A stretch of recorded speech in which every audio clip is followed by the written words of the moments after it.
My husband's parents come to stay at our house once a month. I want to invite my parents too. No way. My parents are not allowed, but his are? How selfish can he be? This is my house too. I reached my breaking point and decided to get back at my husband in a certain way. My name is Emma. I'm 30 years old. I married Jackson 5 years ago, and we have a daughter, Sophia, who's almost 3. 6 months ago, our dream home was completed. We moved in smoothly, and our new life began. But my mom and dad are coming again starting tomorrow. What, again? They were here last month. That's 5 months in a row, isn't it? My husband calmly responded to my complaint. So what? We have a guest room in this house. What's the problem? But do I have to prepare everything again? Of course. Emma, you work from home, so it's like you're not working at all. Not working? Since our new house was built, my in-laws have been coming to stay once a month. I was not happy about it. At first, my husband invited them because he wanted them to see our place. I didn't mind that, but since then, it had become a regular thing for them to stay every month, and they stay for at least a week, sometimes nearly half a month. The most troublesome part of their visits is the meals. Although they're my in-laws, it's no different from having guests over. I clean the house the day before, plan the meals, and it's a lot of work. What should I make? What do I need to prepare? When I ask my husband, he just dismisses it with, anything's fine. My mother-in-law especially was picky and often left food uneaten. If they don't like the meal, my husband would complain and say, it's your fault. And it's not just the meals. I have to prepare the beds too. I'm usually only told about their visits 2 days in advance. This had been going on for about 6 months, and I was mentally exhausted. The next day, as usual, my father-in-law Richard and mother-in-law Helen arrived without resistance. Hello, Richard, Helen. Hi, Emma. Emma, is the room ready? Yes, it's ready, the usual guest room. I'm tired, so I'm gonna take a nap. Then maybe I'll watch some TV. As soon as they arrived, my in-laws started doing as they pleased. I couldn't relax. I felt uncomfortable at home, so I went to pick up Sophia a little early. I finished preparing for dinner and was about to leave when my mother-in-law, who was watching TV, came into the kitchen. Emma, I hope you're not making lasagna for dinner. That's what I'm making. You never change, do you? I hate lasagna. What? I didn't know that. But when I asked about your dislikes before, lasagna wasn't on the list. That was then. I just didn't think of it at that time. You really don't pay attention, do you? My mother-in-law made a clear face of disgust, said, just make something else, and went back to lying on the couch. What's with her? If she hated it, why didn't she tell me in advance? Why would she have to tell me right before it's ready? Making a separate dish just for her now was super inconvenient. But if I didn't do as my mother-in-law said, she'd complain to my husband and then he'd complain to me. Reluctantly, I stopped by the grocery store while picking up my daughter and bought ingredients to make a special soup just for my mother-in-law. Even when my daughter came home, my in-laws didn't show any affection for their granddaughter.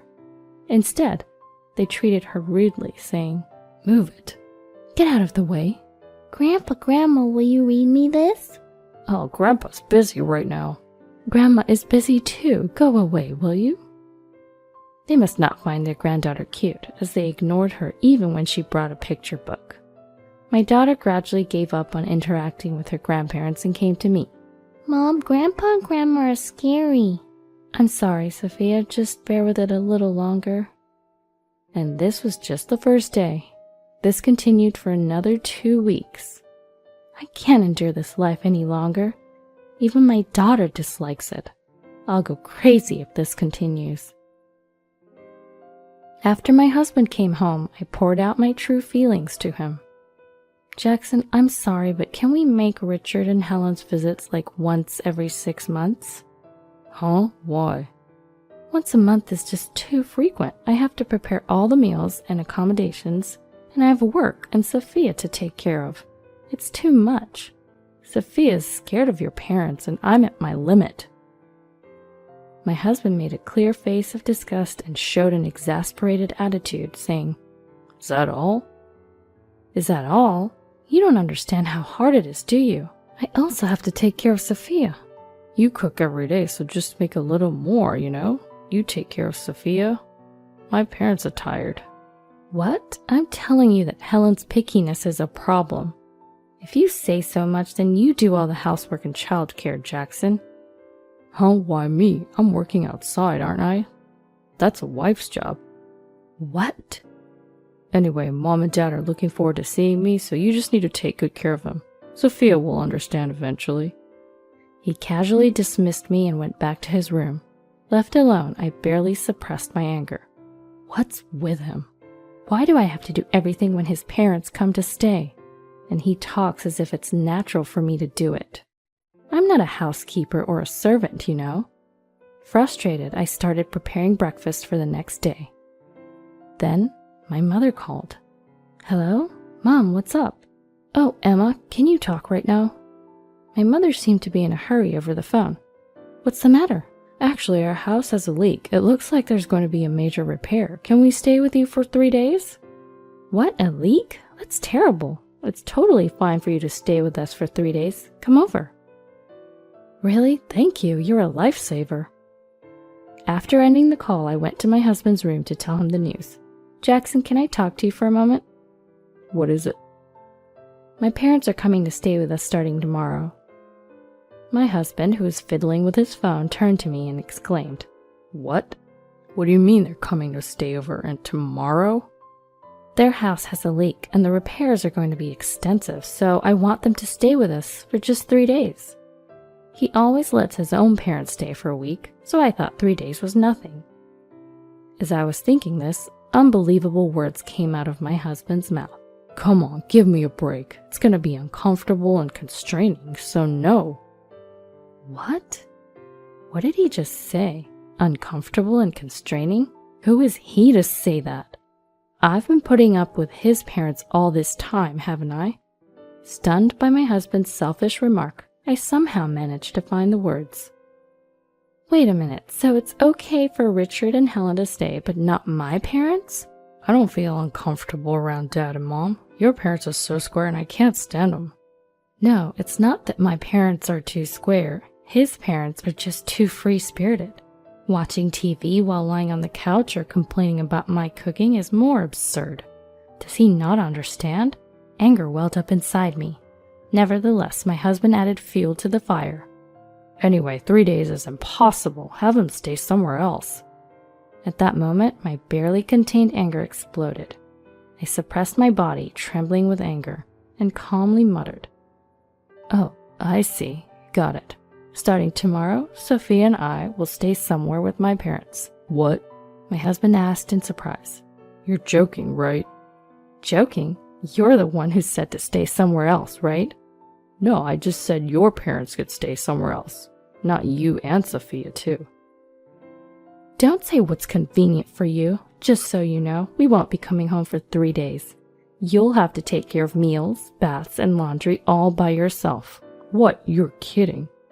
Ignoring my desperate husband, I packed our bags. The next day, I explained the situation to my parents and booked a hotel room for the 4 of us. During that time, I received lots of texts from my husband. "The frozen curry exploded when I heated it up. What should I do? The bread won't toast in the toaster. Please come back and cook dinner." I was honestly amazed at how much trouble he was having on the first day. He should have just given up and eaten fast food, but he was probably trying to compete. It seemed so ridiculous that I couldn't help but laugh. Of course, I didn't reply to his texts. He should be reflecting a bit and figure things out himself. 3 days later, after seeing my parents off, my daughter and I returned home after a long time. Depending on my husband's attitude, I might forgive him. As I was thinking this, my husband came running from the back of the house making a loud noise. "I'm home," I announced, and my husband, his face red, began to yell. Why didn't you reply to any of my texts? You knew I was in trouble, didn't you?" Panting, he pressed, Answer me. Hey, answer me. You knew, didn't you? I knew? I responded aggressively. But I told you, didn't I, that you had to take care of everything yourself while I was away? Don't mess with me. You're my wife. It's your duty to take care of the house. Despite our daughter being present, my husband continued to rant and rave. As I looked at him, everything began to feel absurd and foolish. My daughter seemed slightly taken aback as she watched my husband yell at me. Sophia's right here, can't you stop? Isn't this all your fault for not allowing my parents to stay for 3 days in the first place? What? How is this my fault? I just said I didn't want to host your parents, not that you all had to leave. You left on your own. I'm telling Mom about this. With that, my husband stormed out of the room, still furious. I can't be with this man any longer. I explained the situation to my parents and decided to stay at their house for a while. The next day, after my husband left for work, my daughter and I returned to my parents' home. I left my daughter with them and went to get divorce papers.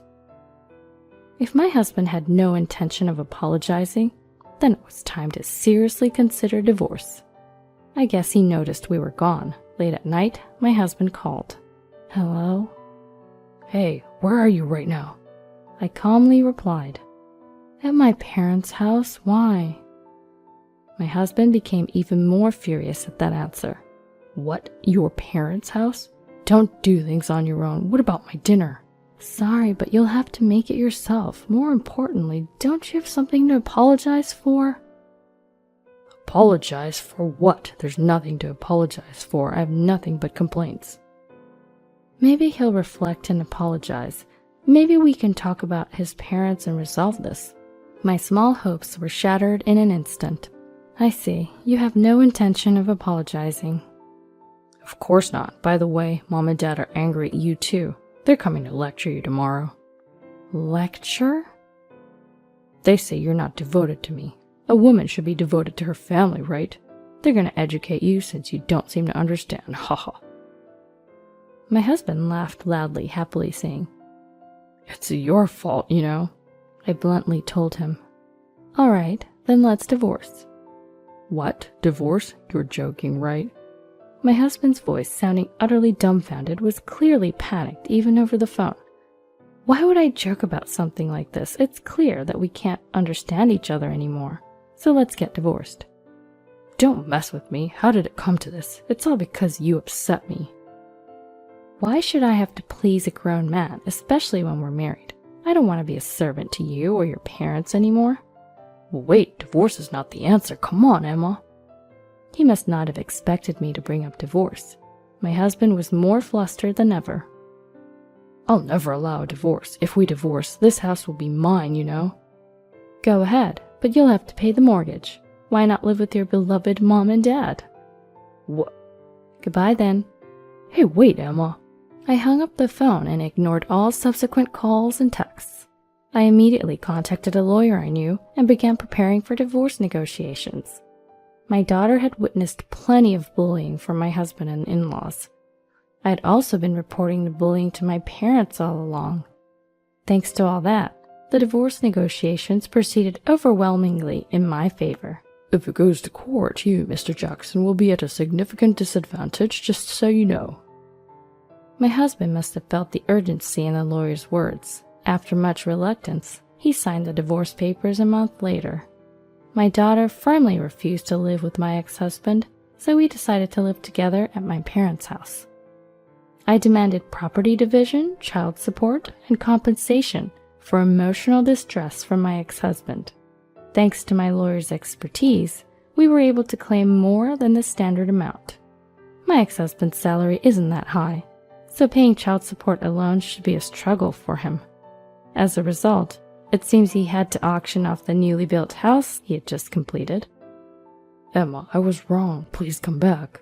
I won't let Dad and Mom come over anymore, I promise. I can't imagine life without you and Sophia. I still get texts like these from my ex-husband, making me feel uncomfortable. But of course, I haven't replied to any of them.